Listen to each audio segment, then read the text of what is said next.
You guys know something awesome? Yeah. David's gonna get really upset when I say this because this is gonna bring back a lot of bad memories. Rexy knows about my girlfriend, but he's never seen her face. So I thought, hey, that thing that I tried to do in Chicago, what if I actually did it for real this time? Leon and Ten probably aren't familiar with this, but when we were in Chicago, I tried to do this gimmick where, since none of them had seen my girlfriend's face yet. It's not a gimmick, it's a bit. I wanted to do this gimmick where, like, I would sit down next to them and just complain about my girlfriend all the time. I'd be like, oh God, she's such a fucking bitch. She doesn't let me do fucking anything. Women. And then just like after 30 minutes, just slam the table and go, fuck it, I'm cheating. And then get up and just go talk to some random floozy. But little did they know, the random floozy was actually my loving girlfriend. And then we just pretend we had just met. And then I'd bring her back to the table and go like, hey guys, this is whomever. And then sit her down and just like talk and then see like if anybody gets mad. Does she know that you call her what did you say? I call her worst things to her face, random David. Floozy's not a bad word. Floozy's pretty good. Sounds bad. Maybe it's not. It sounds bad, but I don't know what it means. It just sounds bad. But anyway, that ended up like falling apart. So I was like, I really want to do this bit. So we worked out a new backstory between me and her, and I was like, let's actually do it to Rexy this time. Was she a hobo? No, she was not a hobo anymore. Hobo doesn't work. Okay, hobo doesn't work? No, we went for her name was Victoria, and she studies marketing. That's more believable, I guess. Yeah, it's more believable than a homeless woman. Women can't be homeless. That's true. I take Rexy out to this area called Delirium. It's like a big street full of bars because the franchise that owns the bars rented out the entire like street. Oh, that's fucking sick. So you can go every from, like, bar. That's fucking awesome. Yeah, you can order a drink at one bar and you could just take it out of the bar area and bring it to a different bar because it's all under the same owner. So I take him over there and we start getting some drinks in, and I'm telling him like, dude, there's so many like foreign babes here. They're so vulnerable. I'll help you. Like, I'll wingman you so hard. So vulnerable? Why was that the word you went for? Well, they were vulnerable. Ed, come on. Because we got there at like 10:30 p.m., so they had already gotten some drinks in. And so they were just so vulnerable. What are you? Exactly. What the fuck, bro? And holy fuck. Not a word. But you know what? Woman. You know what? It's worse that it worked on Rexy, if I'm honest. So it's kind of worse that it worked on No, Rexy. he was agreeing with all of it. He was like, oh, yeah, they look super wow. But whoa. No, dude. Come on. Typical Smite streamer. But in reality, he was like, I don't know if I'm really in the mood. They don't look like, this was literally. He was probably saying like, they don't look that vulnerable to me yet. No, it's because literally the day before we had just gone back from Amsterdam, and I'll talk about this later, but in Amsterdam, his stomach was fucked. Like, he was a couple vomiting sessions away from meeting like his stomach washed. Oh. So he was like, I'm not really in the fucking mood to pick up anybody. So like, we kept talking, and I keep like fucking pushing him like, no, dude. Fucking look at her. She's really lonely. And he was like, I don't know. And then I was like, you know what? Fuck it. I'll do it then. And he was like, what? And then I get up and there's my girlfriend waiting at the door. So I just walk up to her and I'm just talking to her like, hey, we just need to like hold up this like 10-20 minute conversation within Rexy's like cone of vision. So you can see that I'm talking to like a random woman, and then I'll go like introduce you to him. And he's just like, okay, but what's the plan? I was like, okay, like you're not interested in him at all. You're only interested in me. And then I just want to see if he gets really fucking pissed. And then once the fucking pot boils beyond like recognition, then we'll reveal that you're actually my girlfriend. Here's the problem. It didn't really work because halfway through our conversation, Rexy joins us. Oh, like where we are. And I go, okay. New plan, Rexy, this is Victoria. And then we just both start talking to her. And I'm just like, man, I really hope he doesn't think my girlfriend's hot. Because otherwise the plan's kind of falling apart. And then we're just talking. And every time Rexy goes to the bathroom, I'm just like, okay, you need to make it clear. You need to make it like super clear to him that you're not interested in him. So like we start sitting down at bars, and she's only like, she sits between us, but she's like facing me.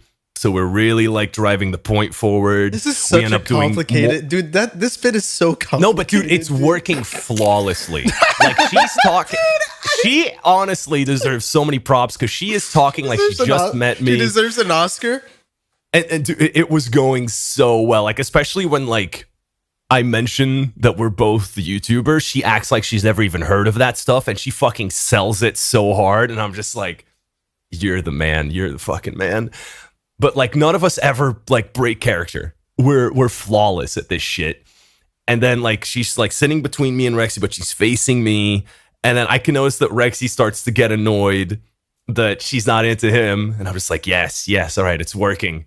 And then I'm just like, okay, he's starting to look like he wants to leave and go do his own thing. So we need to like sell it soon, because otherwise this isn't gonna work. And then we order more drinks, we sit at a table, and I'm just like thinking like, what the fuck do we do to make like the punchline like land as hard as it can?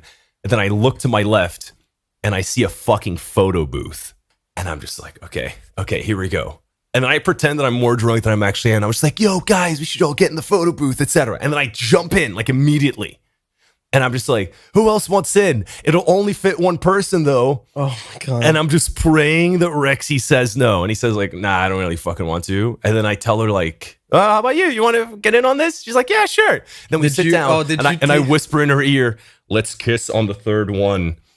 And then we take the first two pictures. We kiss on the third one. I come out, and Rexy's just, I'm going to go to the bathroom. Oh, bro. He just leaves. And I'm just telling her like, oh my God, we fucking killed it. This is perfect. He's probably so mad right now. And then I tell her like, okay, let's just start making out for ages so that he comes back to us making out.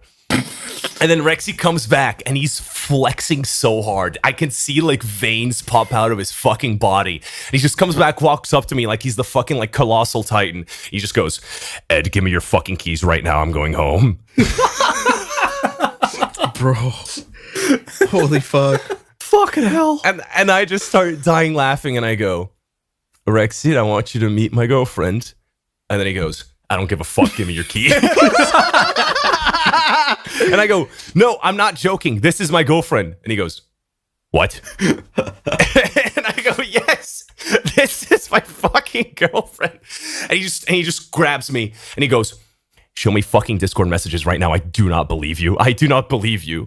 And the reason why he was in so much disbelief is because this bit lasted 4 hours. Oh, you were really we spent an entire night selling it. What's your fucking life like? Jesus. What's your fucking deal, it was so, honestly?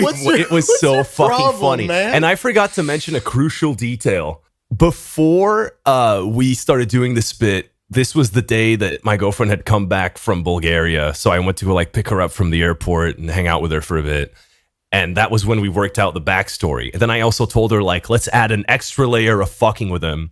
And let's change your phone lock screen to something Dragon Ball related. What the So she changed her phone lock screen to Vegeta going Super Saiyan. Oh, dude.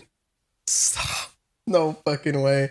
Is he like a big Dragon Ball head? Confused. No, he's a massive Dragon Ball head. Oh, like, dude, man. his profile picture is literally a Smite character going Super Saiyan. That's what he's been using for like, yeah. Do you imagine if it was a Smite character though?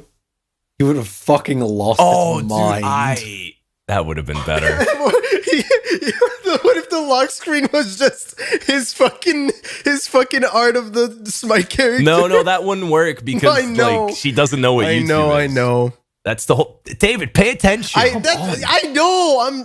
Fuck off. Fuck off. Yeah, let me think of. Oh yeah, and then he was just really mad on the table, and just really mad that we went the bit go on for so long. That's so funny though. It was fucking the entire night.